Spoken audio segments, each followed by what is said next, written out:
أعوذ بالله من الشيطان الرجيم.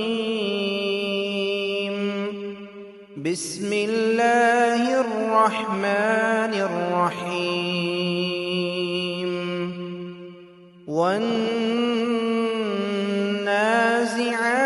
غرقا والناشطات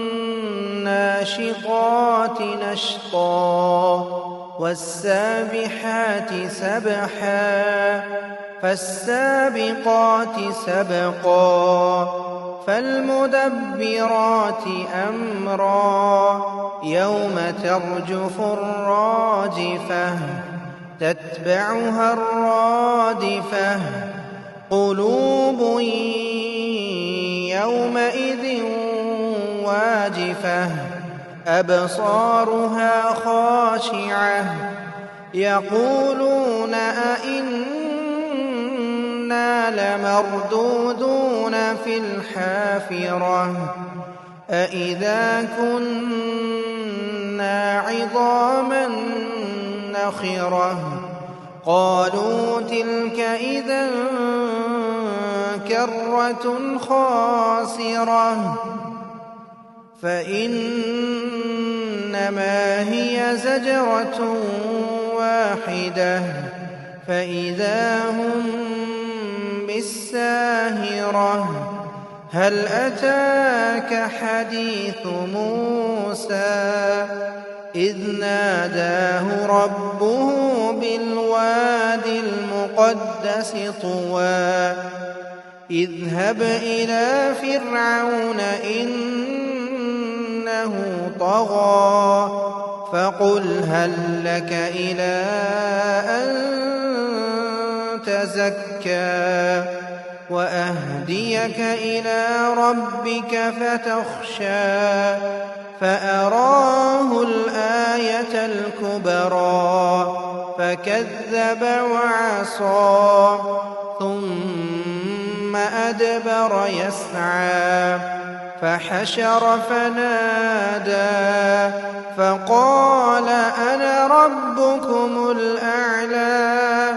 فأخذه الله نكال الآخرة والأولى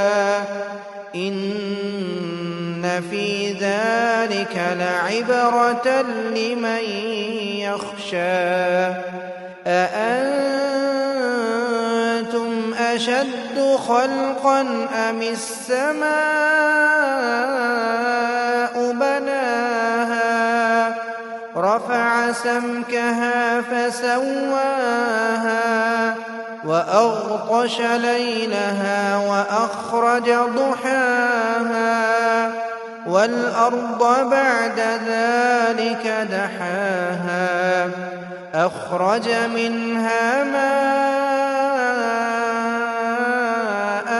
ومرعاها والجبال أرساها متاعا لكم ولأنعامكم فإذا جاءت الطامة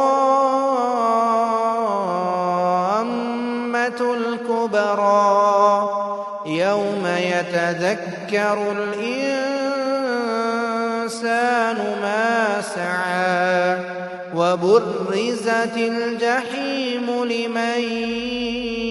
يرى فأما من طغى وآثر الحياة الدنيا فإن الجحيم هي المأوى وأما من خاف مقام ربه ونهى النفس عن الهوى فإن الجنة هي المأوى وأما من خاف مقام ربه ونهى النفس عن الهوى فإن الجنة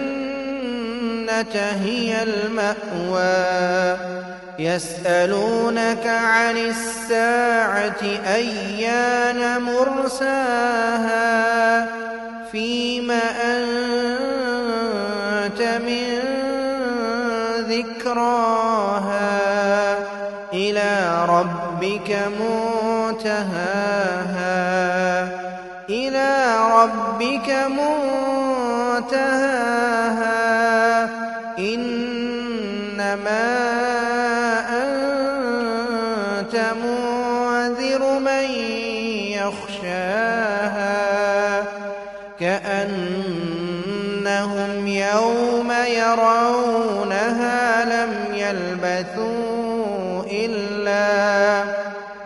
كأنهم يوم يرونها لم يلبثوا إلا عشية